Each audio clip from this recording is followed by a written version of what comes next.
잠언 3장 13절에서 21절까지입니다. 잠언 3장 13절에서 21절. 제가 오늘따라 이 원고가 지금 눈에 안 보여요. 좀 눈에 이상이 온 것 같은 그런 느낌이 드는데 여러분 이해하시기 바랍니다. 13절에서 21절까지 같이 읽겠습니다. 지혜를 얻은 자와 명철을 얻은 자는 복이 있나니 이는 지혜를 얻는 것이 은을 얻는 것보다 낫고 그 이익이 정금보다 나음이니라. 지혜는 진주보다 귀하니 네가 사모하는 모든 것으로도 이에 비교할 수 없도다. 그의 오른손에는 장수가 있고 그의 왼손에는 부귀가 있나니 그 길은 즐거운 길이요 그의 지름길은 다 평강이니라. 지혜는 그 얻은 자에게 생명나무라. 지혜를 가진 자는 복되도다. 여호와께서는 지혜로 땅에 터를 놓으셨으며 명철로 하늘을 견고히 세우셨고 그의 지식으로 깊은 바다를 갈라지게 하셨으며 공중에서 이슬이 내리게 하셨느니라. 내 아들아, 완전한 지혜와 근신을 지키고 이것들이 내 눈앞에서 떠나지 말게 하라. 아멘. 차를 몰고 새로운 길, 그러니까 한 번도 가보지 않은 길을 갈 때가 있습니다. 여러분은 잘 모르겠는데 저는 감각을 무척 신뢰하는 편입니다. 그래서 제 감각을 믿고 이쪽으로 가면 되겠지, 저쪽으로 가면 되겠지 이렇게 하면서 가는 경우가 있는데 어떻습니까?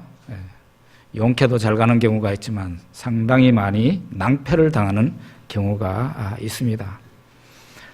그런 감각 따위는 믿지 말고 내비게이션 최신 버전으로 다운을 받아서 가든지 아니면은 지도를 한 장 잘 뽑아서 보면서 가든지 아니면은 그런 것도 없으면은 가다가 도로 표지판이 나올 때 유심히 보면서 가든지 그렇게 하는 사람이 지혜로운 사람일 것이다. 그렇게 생각할 수 있습니다. 여러분과 저는 지금 새로운 한 날을 지금 살고 있는 거예요. 가보지 않은 길을 지금 가는 사람하고 똑같아요. 그렇잖아요. 어제하고 오늘은 다릅니다. 어제는 이미 지나갔고 새로운 한 날을 지금 살고 있는데 한 중간쯤 왔나요? 새로운 길입니다.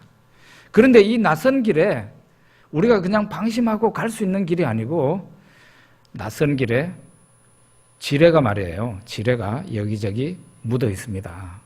그거 잘못 밟았다가는 낭패를 당하게 됩니다.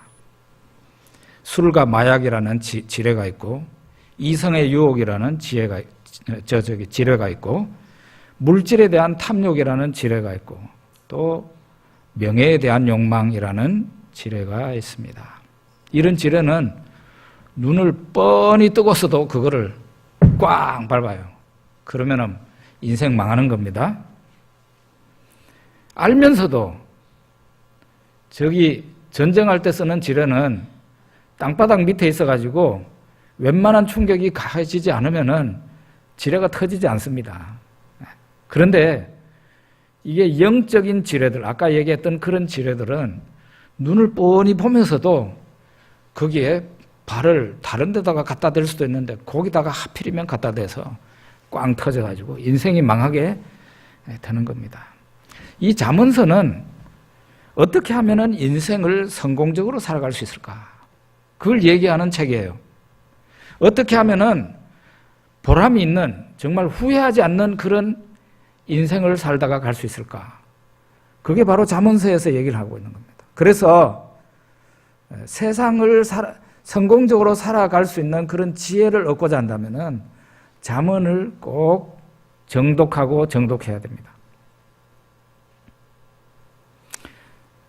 인류 역사 굉장히 오래전에 고대 사회라 그러면은 우리 성경적으로 말하자면 한 3,000년 전의 얘기입니다. 다윗 이전의 역사를 얘기하는데 고대 사회에서는 가장 중요한 덕목, 사람이 갖추어야 할 덕목 가운데 가장 중요하고 생명처럼 소중한 덕목을 뭐라고 얘기했는가? 지혜라고 얘기했습니다. 지혜. 그래서 우리가 성경을 통해서 알 수 있습니다만은 아주 오래전에 바벨론 사람들의 지혜가 있었습니다. 전해져 내려왔습니다. 이 바벨론은 올드 바벨론이에요. 구 바벨론. 그러니까 신 바벨로니아가 아닙니다. 아주 오래전에도 바벨론, 또 다른 아주 오래된 바벨론, 거기에 지혜가 있었습니다. 그 다음에는 애굽 사람들의 지혜라는 것이 또 전해 내려왔습니다. 좀 늦게 이스라엘의 지혜가 꼽히기 시작했습니다. 그 가장 꽃을 화려하게 피운 사람이 바로 솔로몬이라는 사람입니다. 열왕기상 4장 30절에 보니까 솔로몬의 지혜가 동쪽 모든 사람의 지혜와 애굽의 모든 지혜보다 뛰어난지라. 솔로몬의 지혜가 바벨론의 지혜와 저 애굽 땅의 지혜보다도 훨씬 뛰어났었다. 그런 얘기를 합니다. 그러니까 이 솔로몬의 지혜가 얼마나 유명했던지 아라비아, 지금으로 보자면 사우디아라비아 제일 남단에 거기에서 스바 여왕이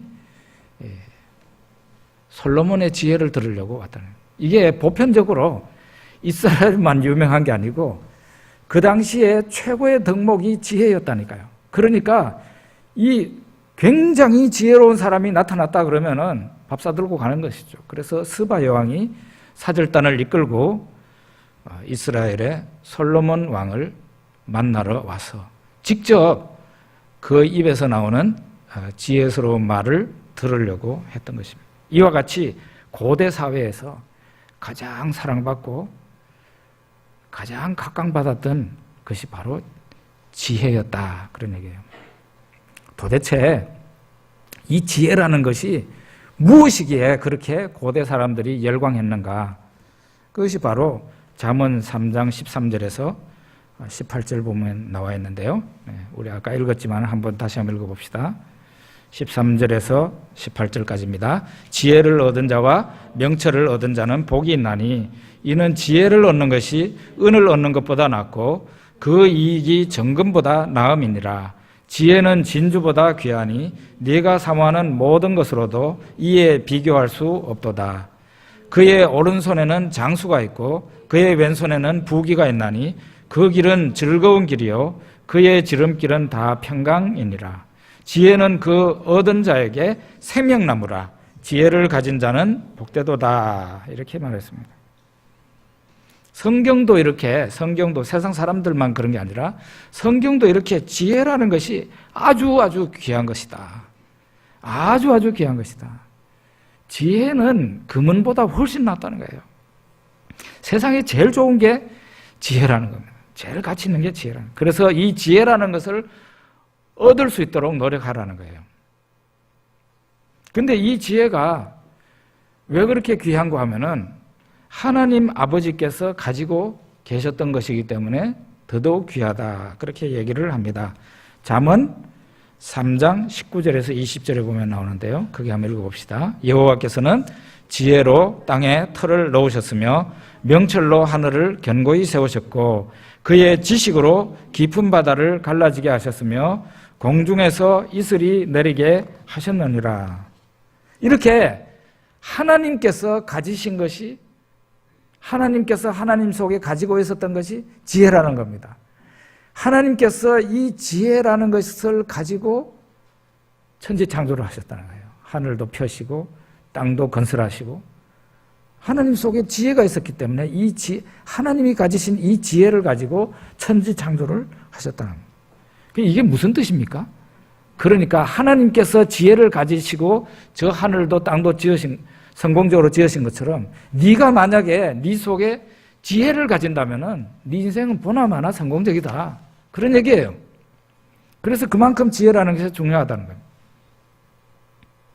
잠언은 지혜로운 사람과 어리석은 사람을 얘기합니다.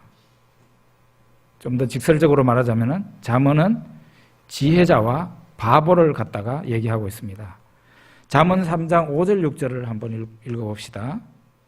같이 읽어보죠. 너는 마음을 다하여 여호와를 신뢰하고 내 명철을 의지하지 말라. 너는 범사에 그를 인정하라. 그래야만 내 길을 지도하시리라. 여러분 혹시 보신 적 있습니까? 버스 기사를 막 난타하는 그런 그 CCTV 영상 같은 거 보신 적 있는지 모르겠는데 저는 정말 그걸 볼 때 황당했습니다. 버스가 전속력으로 달리고 있는 거예요. 뭐 서울인지 부산인지 그건 잘 몰라. 근데 버스가 막 전속력으로 달리고 있는데 버스 안에 있는 CCTV에 찍힌 겁니다. 기사하고 기사 옆에 어떤 사람이 있는데 기사가 지금 운전대를 잡고 달리고 있는데 옆에 막 난타를 하는 겁니다. 그 기사를. 막 주먹을 가지고 막 그 기사를 두들겨 팹니다. 예? 그러니까 이 기사가 막 거의 쓰러질 듯 하면서도 이 운전대를 놓으면 어떻게 되겠어요? 기사 자기도 죽고 그 패는 놈도 죽고 차 안에 있는 사람 다 죽을 거 아니에요. 죽거나 다칠 거 아닙니까? 그러니까 이 기사는 어쩌든지 이 핸들을 안 놓으려고 그러고 옆에 미친놈이 계속 때리고 있는 거죠. 그런 영상을 보신 적 있는지 모르겠지만 간혹씩 올라옵니다. 세상에 제일 큰 바보와 미친 사람이 바로 이 사람이죠. 예? 때리는 사람. 기사를 때리는 사람이죠. 예? 만약에 기사가 손을 놨다 그러면은 그놈이 제일 먼저 죽을 수도 있어요. 기사 들고 패는 사람 말이에요. 저는 하나님이 세상 역사를 운전하고 계신다 생각하고 있습니다. 세상 역사를 운전하고 계신다. 모든 사람이 하나님의 버스에 올라타고 있는 거예요. 이 버스를 운전하고 계시는 세상 모든 사람들을 다 태우고 버스를 운전하고 계시는 이 하나님을 존중히 여기고 기사한테 잘 대하고 어쩌든지 기사가 이 버스를 잘 인도해서 내가 가려고 하는 그 목적지까지 잘 데려다 줬으면 하는 그런 마음을 가지고 버스에 감사한 마음으로 타 있어야 되죠. 그 얘기는 뭔가 하면은 우리의 운전사가 되시는 하나님에게 코드를 맞춘 삶을 살아야 된다 이 말이에요. 코드를 맞춘 삶. 하나님과 자꾸 어긋장 부리지 말고 하나님께 나를 갖다가 하나님께 자꾸 맞추는 그런 삶을 살지 않으면 그 사람은 인생 살아보나 안 살아보나 실패자가 된다는 것이에요. 그런데 어디 그렇습니까? 대부분의 사람들, 이 세상에 살고 있는 대부분의 사람들은 운전사 대신 하나님을 무시합니다. 자기의 방식대로 살아갑니다. 운전사가 좀 앉으라 그러면 그 뒤에 앉으면 얼마나 좋겠어요. 안 앉아요. 그러고는 어떤 놈은 와서 운전사를 패기도 하고. 이게 세상의 바보들이 바로 이렇게 살아간다는 것이에요. 운전기사에게 하나님이 우리의 운전사이신데 그분에게 코드를 맞춘다는 것은 그런 무슨 뜻인가? 그분이 하는 말을 귀담아 듣고 그 말에 내 생각과 내 마음을 일치시키려고 노력한다는 뜻입니다. 잠언 15장 31절을 봅시다. 같이 읽어보죠. 생명의 경계를 듣는 귀는 지혜로운 자 가운데 있느니라. 또 그 다음에요. 미련한 자는 자기의 행위를 바른 줄로 여기나 지혜로운 자는 권고를 듣느니라. 다 이 귀와 연관된 말입니다. 지혜로운 사람은 하나님과 코드를 맞추는 사람이에요. 그리고 하나님과 코드를 맞춘다는 뜻은 하나님에게서 나오는 생명의 말씀을 귀담아 듣는다는 겁니다. 귀담아 듣는다. 장동선이라는 박사가 있습니다. 이 사람은 뇌과학자인데요. 아주 젊은 과학자입니다. 독일에서 뇌를 연구해가지고 이 뇌를 연구해가지고 박사학위를 받은 사람입니다. 이분의 책이 최근에 나왔는데 뇌 속에 또 다른 뇌가 있다. 뇌 속에 또 다른 뇌가 있다 하는 책이 번역이 되어서 나왔는데 원래 이 책은 독일에서 먼저 독일어로 출판됐는데 한국어로 번역이 되었습니다. 이 사람이 뇌과학자니까 사람의 인간의 뇌를 많이 연구한 거예요. 연구해 보니까 사람의 뇌는요, 그 사람이 뇌가 보고 싶은 것만 본다는 거예요. 우리는 여기 우리의 머리가 상당히 완전한 걸로 생각을 하는데 뇌과학자가 연구해 본 뇌는 이 뇌가 보고 싶은 것만 본다는 거예요. 미국 일리노이 대학교 교수팀이 이 뇌를, 사람의 뇌를 실험을 했답니다. 학생들에게, 일리노이 대학 학생들에게 농구 경기를 하고 있는 그 영상을 보여줬대요. 농구 경기 영상을 보여줬대요. 그러고는 그 학생들한테 패스를 몇 번 하는지, 이 선수가 패스를 몇 번 하는지 그 숫자를 헤아려라 하고 과제를 주었답니다. 그러고는 영상을 틀어준 거예요. 학생들은 선수가 패스를 몇 번 하는지 거기에 집중해 있었습니다. 그런데 그 영상에 아주 특이한 것을 집어넣었어요. 뭔가 하면은 어떤 사람에게 고릴라의 옷을 입혀가지고, 완전 고릴라예요. 사람하고는 완전히 틀리죠. 아주 이상하게 생긴 고릴라 옷을 입혀가지고 그 선수가 이리 뛰고 저리 뛰고 하는 그 선수 사이로 이 사람이 빨리 지나가는 것도 아니고 천천히 그 경기장을 가로질러서 가게 만들었습니다. 영상을 다 보고 난 뒤에 학생들한테 물었대요. 고릴라 지나가는 거 본 사람? 그랬더니 절반밖에 못 받으래요. 절반. 그 희한하잖아요. 그 영상 TV 화면이 크면 얼마나 큽니까? 거기에 사람 숫자 헤아리느라고 그 괴상한 것이 지나가는데도 못 본 사람이 절반 이상이다는 거죠. 그래서 이 뇌과학자가 하는 말은 인간의 뇌를 너무 믿지 말라는 거예요. 인간의 뇌는 보고 싶은 것만 본다는 거예요. 그래서 인간의 뇌만큼 편견에 휘말리는 게 없다는 거예요. 편견.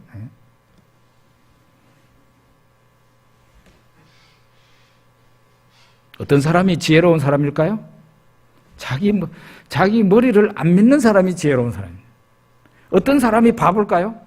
자기의 이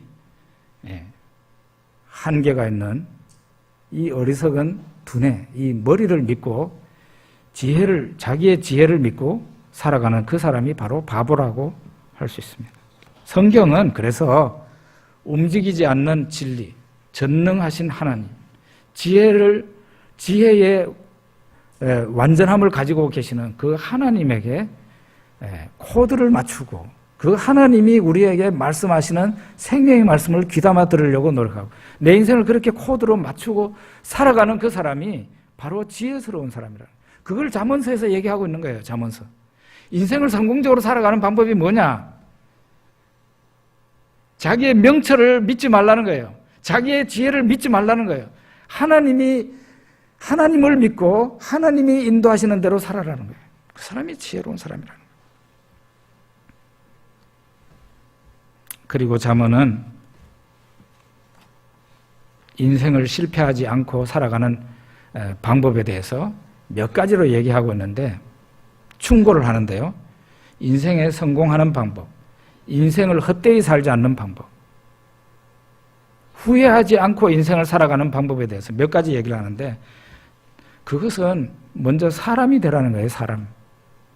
하나님이 선하게 지으신 정말 하나님이 원래 지으신 그 사람 노릇한다는 그 말 하죠.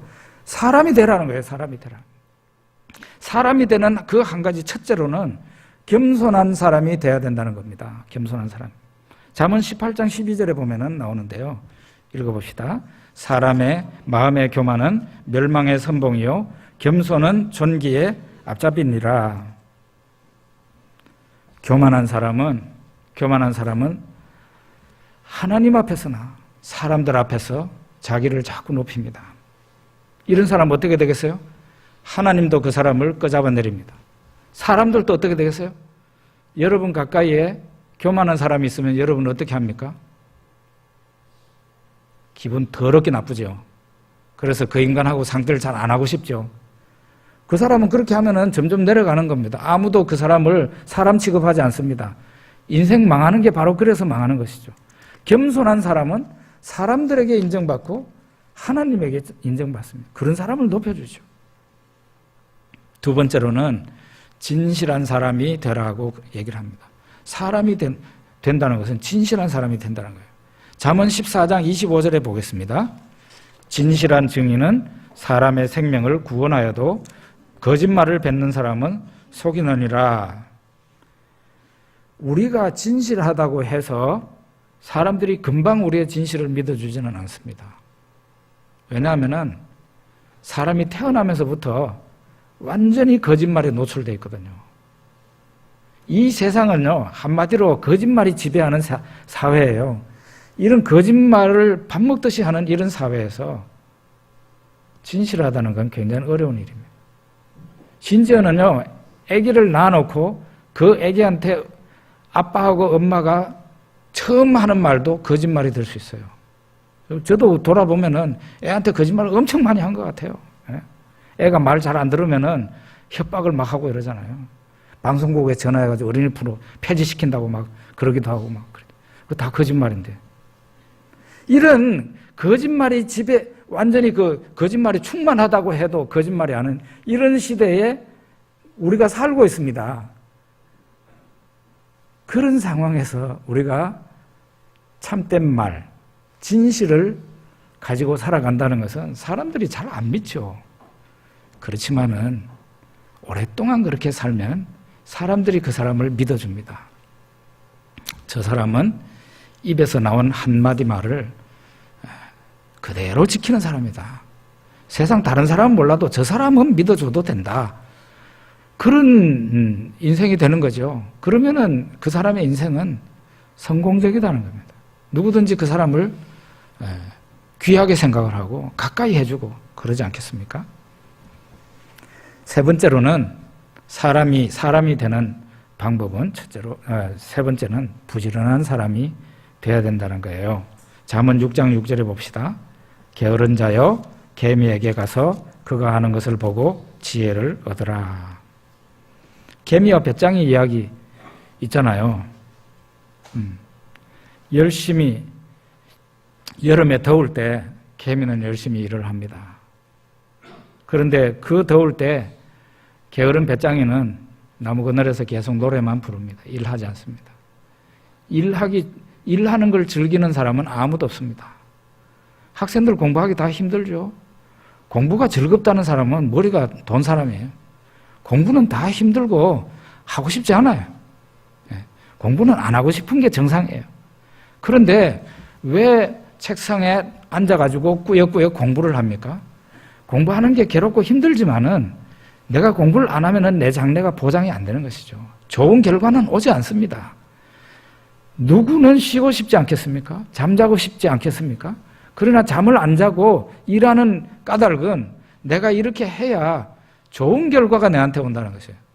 하나님은 부지런한 사람이 좋은 것을 얻도록 이 세상을 만드셨고 게으른 사람은 빈손으로 살도록 이 세상을 만드셨어요.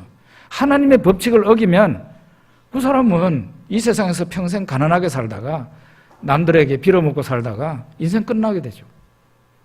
그래서 사람이 된다는 것은 게으르게 살지 않고 부지런하게 산다는 거예요. 남들보다 1시간 더 공부하는 사람이 좋은 결과를 얻게 돼 있어요.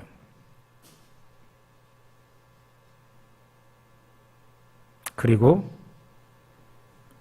사람이 사람으로서 살려면은 주제넘는 행동을 하면은 안 된다는 거죠. 주제넘는 행동을 하지 마라.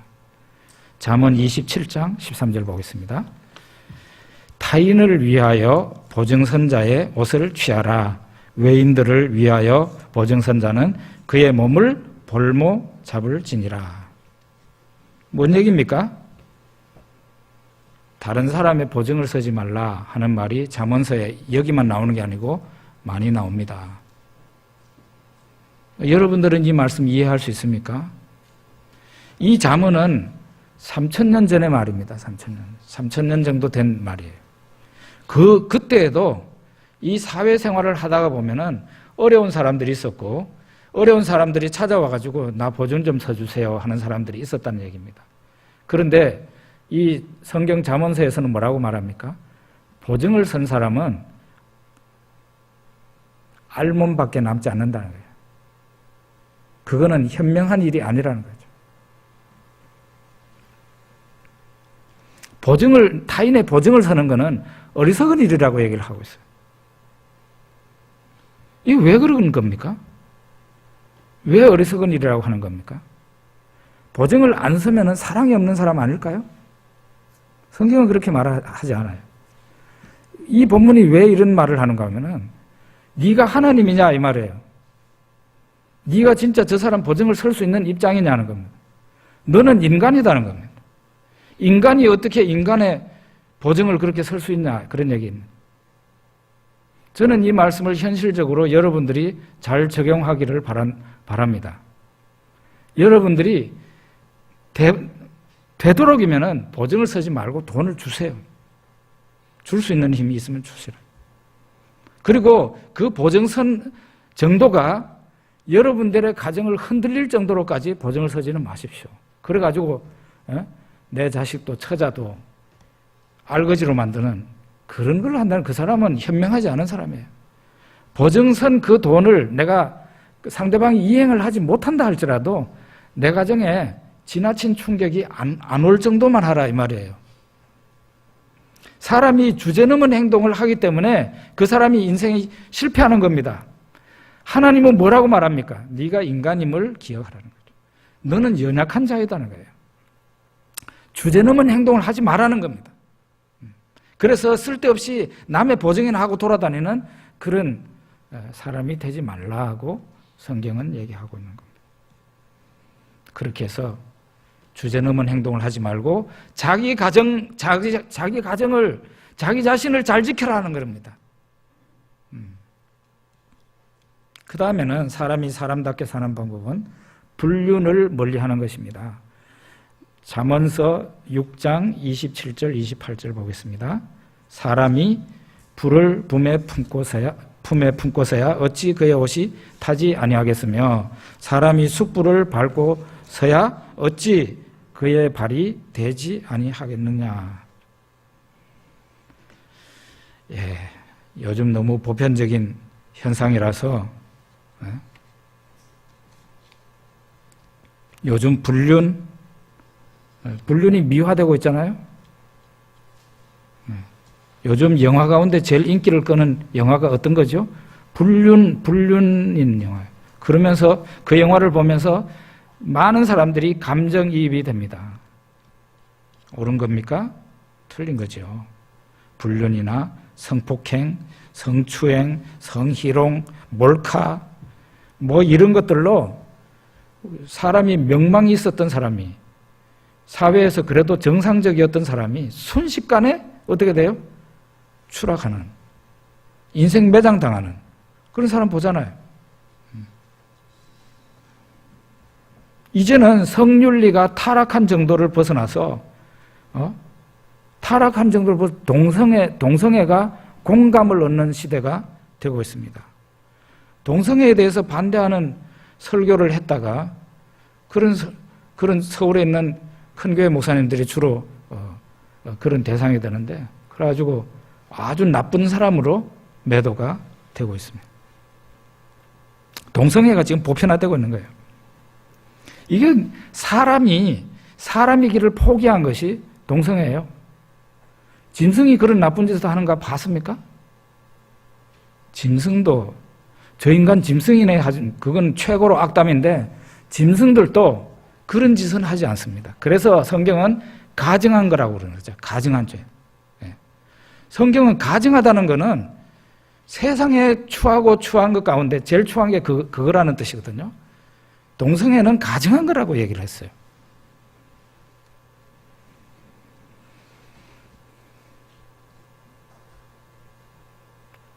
성물란에 빠지면 명예도 잃어버리고 재물도 잃어버리고 가족도 잃어버리고 모두 잃고 패가망신하게 될 수밖에 없는 게 바로 이 불륜이라는 것이에요.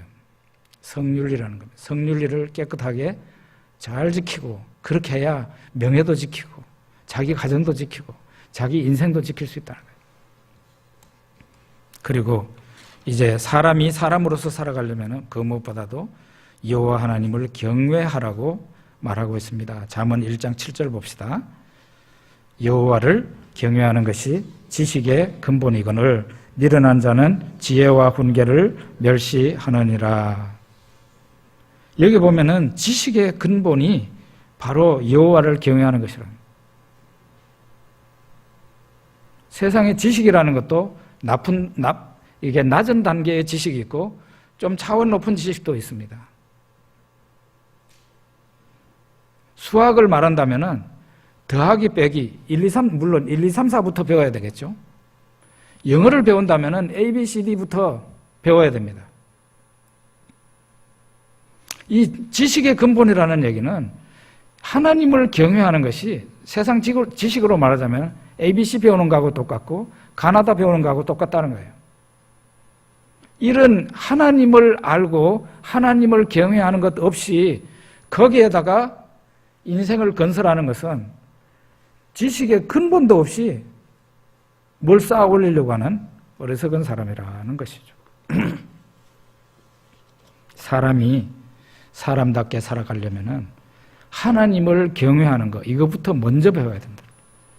그래야 기본이 닦여지는 기본이. 그 위에다가 다른 것을 쌓아 올리라는 것입니다. 이 잠언은 사람이 지혜를 가져야 그 사람이 인생에 실패하지 않는다고 가르치는 겁니다. 그 지혜는 왜 소중하냐? 그건 하나님께 원래 있었던 것이 지혜라는 것입니다. 하나님이 지혜가 있으셨기 때문에 땅도 건설하고 저 하늘도 만드셨다는 거예요. 그 하나님이 가지신 그 지혜를 누구든지 받아야 된다는 거예요. 그러면은 사람이 지혜스러운 사람이 되려면 어떻게 해야 되는가? 하나님께 코드를 맞춰야 된다는 거예요. 그 몇 그램 되지도 않는 머리에 자기 뇌에 자기의 인생을 맡길 게 아니라 그런 건 아예 믿지도 말고 하나님이 내게 무슨 말씀을 하시는가? 거기에 경청하고 거기에 코드를 맞추고 살아가면 인생이 실패하지 않는다고 얘기를 하고 있어요. 그리고 강론에 대해서 얘기를 했습니다. 사람이 되는 방법 해가지고. 여러분이나 저나 한 번밖에 살 수 없는 인생을 살아갑니다. 실패자가 아니라 성공자로 살아갈 수 있기 바랍니다. 기도하겠습니다.